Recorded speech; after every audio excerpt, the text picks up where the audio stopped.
Bienvenidos al tercer tema de nuestro seminario que hemos titulado El Día del Arco Iris y el Fin de la Rebelión. Hoy con el tema El Arco Iris y la verdadera adoración del Dios Creador.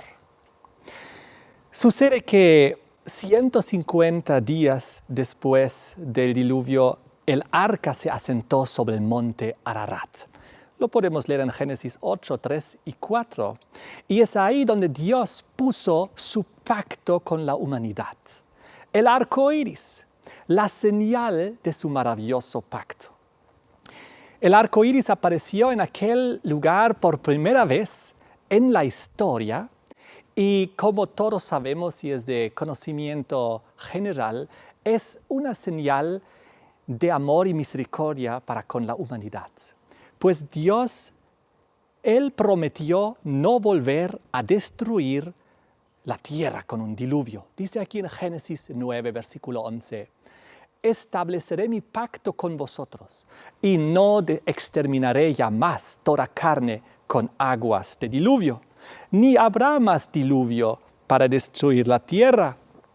Pues el agua que Dios había puesto durante el segundo día creativo encima de la atmósfera ya se vino abajo en el cataclismo del diluvio. Es por eso que Dios ahora permitió una impresionante y preciosa señal, que es la señal del arco iris. Sabemos que un arco viene del mundo bélico, pues un arco es una arma, pero este arco iris pues es pacífico, pues no hay flecha. Y si hubiera flecha, igual la flecha se alejaría de la tierra por la posición en la cual se presenta el arco iris. Por lo cual toda la humanidad, todos los cristianos de las diferentes denominaciones entienden que es una gran señal de amor y misericordia de Dios para con la humanidad.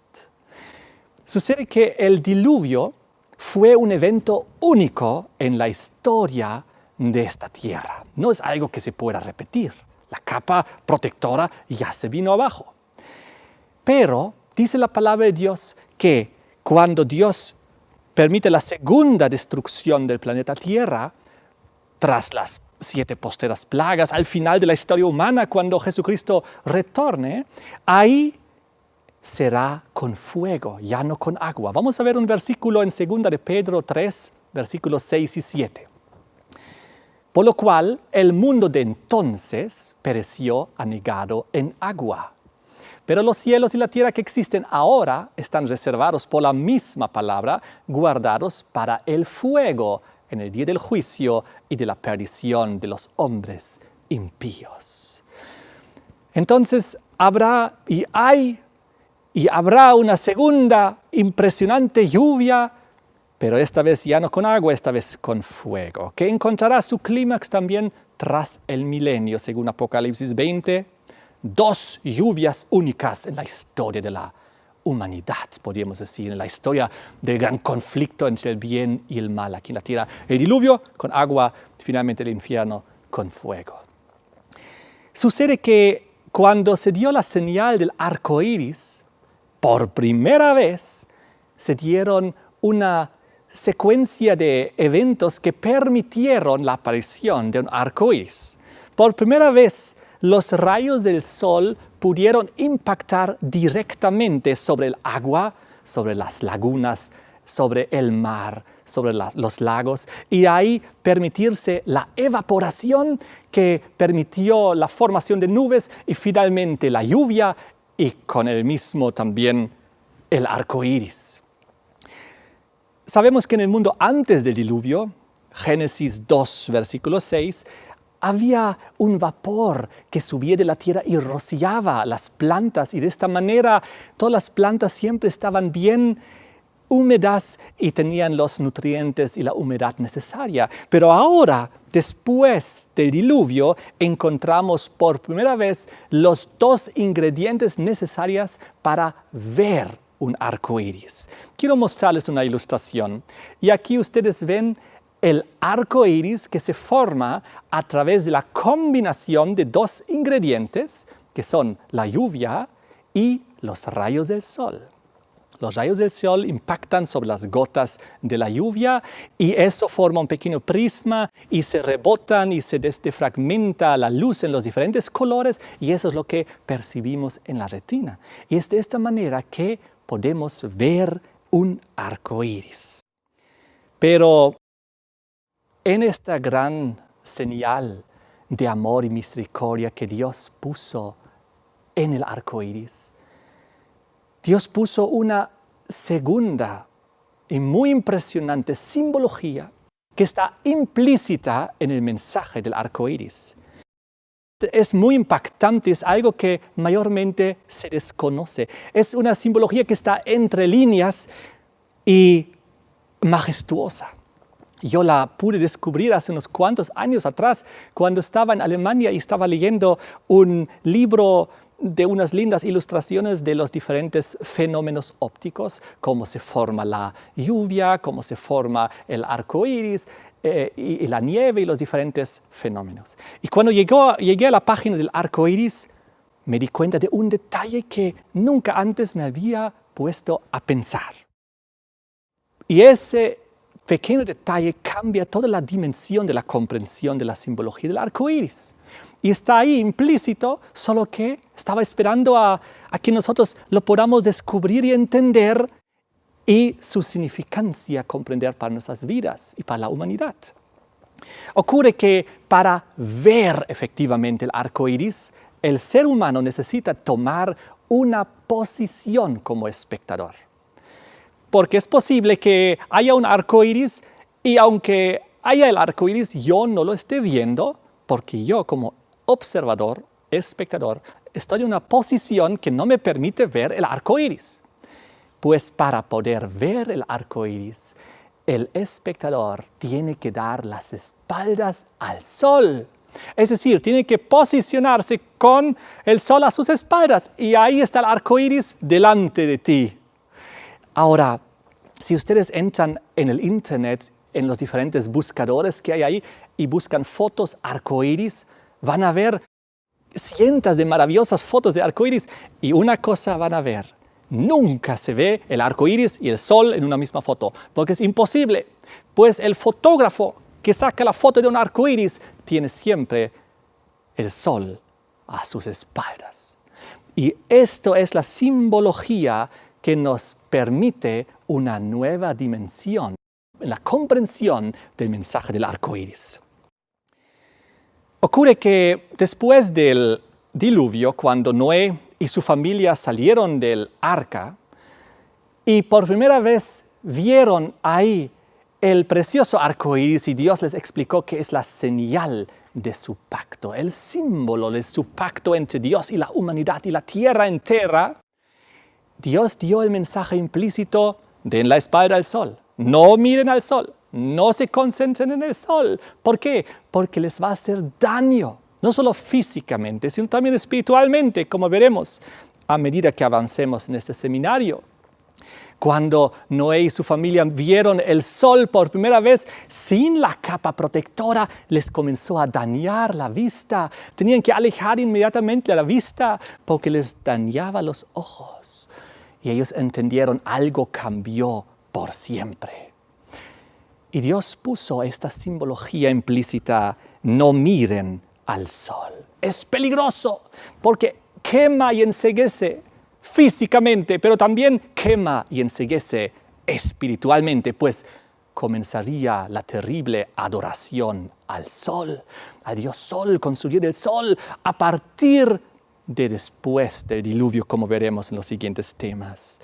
Entonces, hay un versículo bíblico muy importante en Deuteronomio 4, 15 al 19, que dice así: guardad pues mucho vuestras almas, para que no os corrompáis y hagáis para vosotros escultura, imagen de figura alguna. No sea que alces tus ojos al cielo y viendo el sol y la luna y las estrellas y todo el ejército del cielo, seas impulsado y te inclines a ellos y los adores. Ahora, eso es terrible.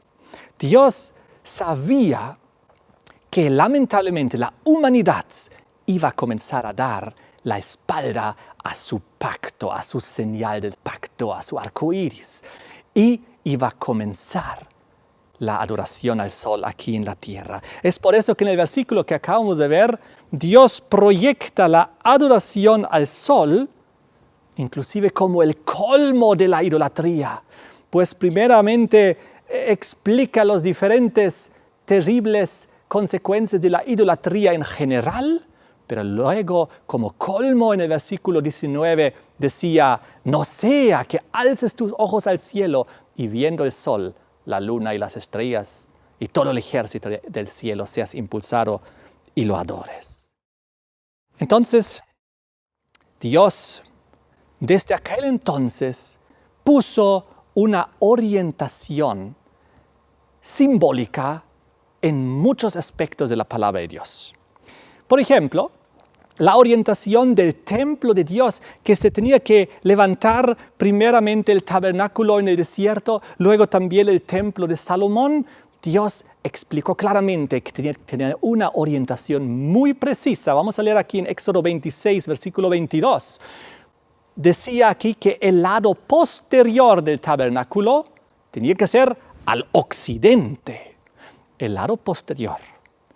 Tanto en el tabernáculo del desierto como en el templo de Salomón. El acceso al santuario, al templo, siempre era del lado este, del oriente. Es decir, si uno estaba frente al tabernáculo, siempre estaba con la espalda al sol.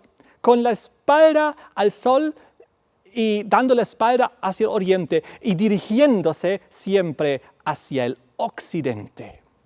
Eso es muy importante. Y en esa simbología tenemos que el pecador que ingresaba al santuario terrenal para buscar y encontrarse con Dios y encontrar el perdón de sus pecados, y entraba primero al atrio, luego al lugar santo, en el caso ya del sacerdote, y luego al lugar santísimo en el caso del sumo sacerdote, siempre se alejaba más y más del sol simbólicamente. Y siempre, a medida que avanzó en este proceso, era siempre alejándose más del oriente y siempre acercándose más hacia el trono de Dios, al occidente. Ahora, veamos aquí en el Nuevo Testamento un versículo que encontramos en Hebreos 9, 3 y 4. Pues aquí nos explica que tras el segundo velo estaba la parte del tabernáculo llamada el lugar santísimo, el cual tenía el arca del pacto, en la que estaban las tablas del pacto. Y sabemos muy bien que dentro de esta arca del pacto estaban los 10 mandamientos. Así que a medida que el Hijo de Dios avanzaba por el camino del santuario, yendo simbólicamente al atrio, simbólicamente al lugar santo, simbólicamente al lugar santísimo de la presencia misma de Dios, donde estaba el arca del pacto, se alejaba progresivamente en esta simbología del sol, porque cada vez más se alejaba en su caminata del sol, con todas sus implicaciones simbólicas y espirituales, la adoración al sol, la falsa adoración, como vamos a ver a través de ese seminario. Ahora, el santuario que Dios permitió que se armase aquí en la tierra era una copia, como sabemos, del santuario celestial. En el libro de Hebreos, capítulo 8, versículo 5, dice la palabra: se le advirtió a Moisés cuando iba a erigir el tabernáculo, diciendo: mira, haz todas las cosas conforme al modelo que se te ha mostrado en el monte. Y en Hebreos capítulo 9, versículo 24, sigue diciendo: porque no entró Cristo en el santuario hecho de mano, figura del verdadero, sino en el cielo mismo, para presentarse ahora por nosotros ante Dios. Así que el santuario terrenal, con la orientación de dar la espalda al sol en la verdadera adoración, era una copia del santuario celestial. Eso es muy importante, de aquel modelo que Dios le había mostrado, pues hay una dirección de salvación en la palabra de Dios. La encontramos también que está en vigencia esta dirección simbólica de salvación, de dar la espalda al sol hasta que Jesucristo retorne. Vamos a leer juntos en Mateo capítulo 24, versículo 27, donde dice que como el relámpago que sale del oriente y se muestra hasta el occidente, así será también la venida del Hijo del Hombre. Esta dirección de salvación, dando la espalda al sol simbólicamente, con toda su implicación de falsa adoración, está vigente hasta que venga Jesucristo. Siempre es de oriente a occidente, siempre con la espalda al sol, siempre hacia el santuario, siempre hacia el arca del pacto, hacia la santa ley de Dios, siempre hacia la presencia de nuestro Creador, siempre hacia la voluntad expresada allá en la presencia de Dios. Qué interesante. Si nosotros analizamos ahora el santuario celestial, ya que ese fue el original según el cual se hizo la copia terrenal, vemos en Apocalipsis 11:19 lo siguiente. El templo de Dios fue abierto en el cielo y el arca de su pacto se veía en el templo. Y recordemos que en Éxodo 40, versículo 20 nos dice que Moisés tomó el testimonio y lo puso dentro del arca. Así que este arca del pacto que se encuentra en el santuario celestial contiene pues los 10 mandamientos de Dios, la tabla de la ley divina que está en plena vigencia. Y ahora vamos a ver otro detalle adicional, pues analizaremos que en el templo de Dios está a la vez su trono. Vean conmigo en Isaías capítulo 6, versículo 1. Yo vi al Señor sentado sobre un trono alto y sublime, y sus faldas llenaban el templo. Es decir, en el templo de Dios a la vez es su trono y es ese lugar, como acabamos de ver, donde está el arca de su pacto. Y ahora vamos a ver que en la adoración celestial se nos agrega un precioso detalle. Vean conmigo Apocalipsis capítulo 4, versículos 2 y 3. Pues ahí nos dice que San Juan vio un trono establecido en el cielo y en el trono uno sentado, y el aspecto del que estaba sentado era semejante a piedra de jaspe de cornalina, y había alrededor del trono, ¿qué cosa? Un arco iris. Entonces, tal como en la simbología desde el Antiguo Testamento hasta el Apocalipsis en el Nuevo Testamento, siempre la misma. El arco iris se ve únicamente si uno da la espalda al sol. Para poder estar frente al trono de Dios y poder ver el arco iris, y ahí está su arca de su pacto con sus mandamientos, hay que dar la espalda al sol. Es la verdadera adoración. Continuamos aquí mismo analizando los versículos 10 y 11, porque ahora la simbología se profundiza. Los 24 ancianos se postraron delante del que está sentado en el trono y adoran al que vive por los siglos de los siglos, y echan sus coronas delante del trono diciendo: Señor, digno eres de recibir la gloria, la honra y el poder. ¿Por qué? Porque tú creaste todas las cosas. Aquí se nos indica que los 24 ancianos, frente al trono de Dios, adorando, ellos adoran al Dios creador de los cielos y de la tierra. Y dieron la espalda a toda la falsa adoración implícita en la simbología del Dios Sol. Es por eso que si seguimos un paso más allá y vamos a Apocalipsis 10, el versículo 1 y el versículo 3, dice aquí lo siguiente: vi descender del cielo a otro ángel fuerte, envuelto en una nube, con el arco iris sobre su cabeza, y su rostro era como el sol y sus pies como columnas de fuego. El versículo 3 nos añade que clamó con gran voz como ruge un león. Sabemos que aquí hay una simbología del personaje de Jesucristo, que aparece aquí como un ángel celestial. Ángel viene del griego ángelos, significa mensajero. Jesús aparece aquí como un mensajero celestial, y toda la simbología que acompaña su descripción nos confirma que se trata de Jesucristo, si ustedes comparan con Apocalipsis 1 y Apocalipsis 5. De todas maneras, el detalle es que Jesucristo aparece aquí con el arco iris sobre su cabeza.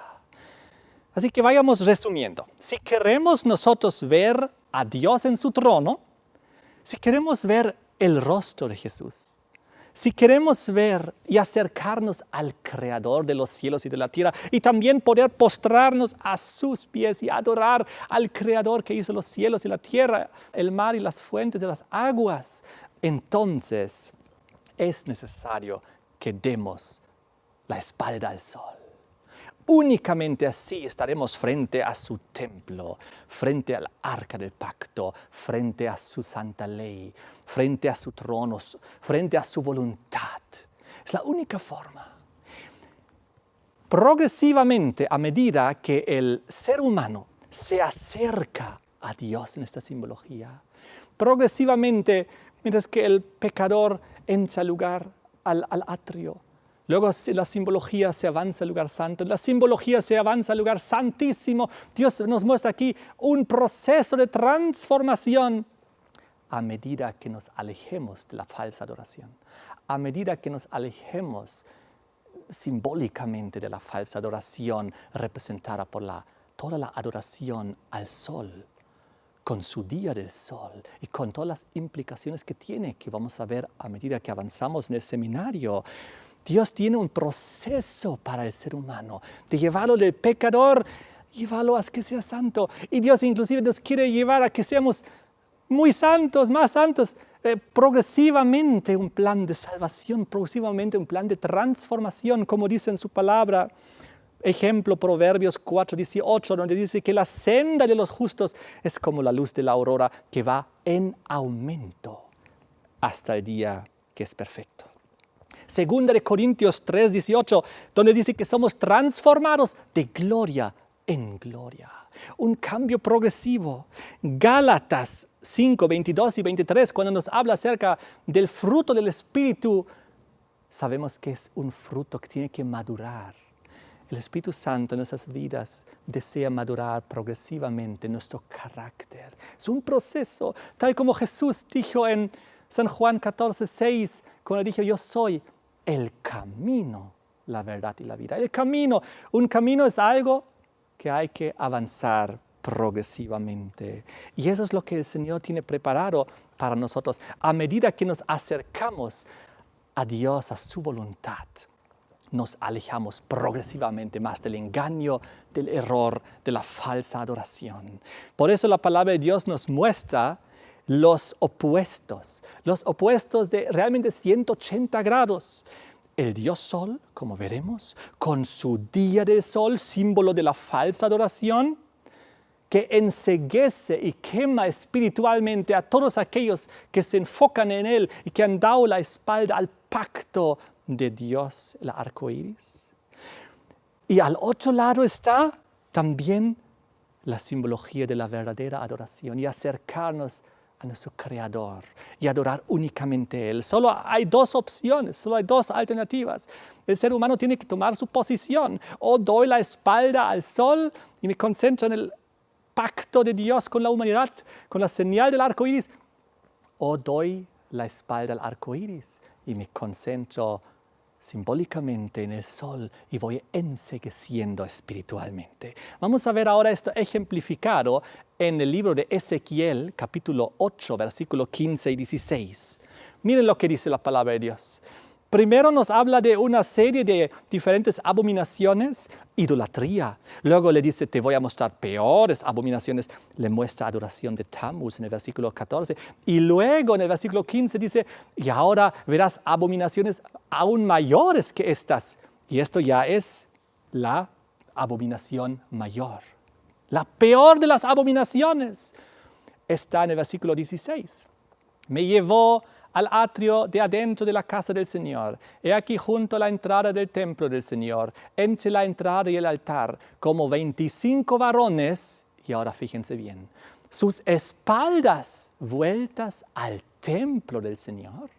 Es decir, al arca del pacto, a la ley de Dios, a su voluntad, el arco iris, etc. Y sus rostros hacia el oriente, y adoraban al sol, postrándose hacia el oriente. Eso es terrible. Aquí vemos la abominación en el lugar donde no debe estar, porque esta visión recibió Ezequiel estando adentro, dice, me llevó al atrio adentro de la casa del Señor. Dentro del templo de Dios, claro, en la parte afuera, no en el lugar santo ni en el lugar santísimo, sino en el atrio, pero ahí las personas estaban pensando que están adorando a Dios, cuando sus espaldas están vueltas al trono de Dios, al templo, y ellos adorando en la dirección opuesta, y se han dado cuenta que esto es exactamente el complemento opuesto de lo que vimos en Apocalipsis capítulo 5 de la adoración celestial. Y 4, donde vimos que 24 ancianos estaban rodeados frente a Dios, adorando al Creador y con el arco iris delante de ellos. Y aquí vemos exactamente lo mismo, solo que son 25, como 25, dice. Quizás eran también 24, pero con sus espaldas vueltas al templo. Así que hay 2 alternativas para el ser humano.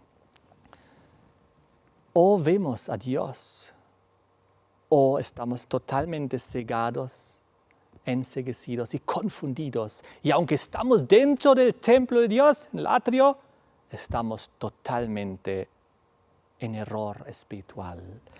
¿Recuerdan Jesús lo que dijo en Mateo 7, 21 y 22? No todo el que me dice Señor, Señor entrará en el reino de los cielos, sino el que hace la voluntad de mi Padre que está en los cielos. Muchos me dirán en aquel día, Señor, Señor, no profetizamos en tu nombre echamos fuera demonios, en tu nombre hicimos muchos milagros. Y Jesús finalmente dice, no los conozco. Terrible. Entonces aquí vemos personas que están dentro del templo de Dios, pero que no han hecho su voluntad, que sin haberse dado cuenta habían dado la espalda a la verdadera adoración y sin haberse dado cuenta habían adorado al sol. ¡Qué impresionante! Vamos a ver en los siguientes temas, profundizar esos aspectos y lo que significa. Que Dios nos ayude a estar en la posición correcta y mirar en la dirección correcta en lo que lo espiritual se concierne. Eso es vital para nuestra salvación. Que cada uno de nosotros tome esta buena y correcta decisión de posicionarse correctamente. Les invito a que inclinemos el rostro para que Dios nos bendiga en esta decisión. Padre nuestro, Señor, te damos gracias por este conocimiento. Ayúdanos a que nosotros podamos adorarte solamente a ti, no estar enceguecidos espiritualmente, aunque dentro del templo de Dios, pero con las espadas en la dirección incorrecta. Ayúdanos a estar en la dirección correcta. Te damos gracias en el nombre de Jesús. Amén. Así, queridos amigos, en el siguiente tema seguiremos analizando esta importante simbología y vamos a descubrir más cosas de la palabra de Dios. Amén.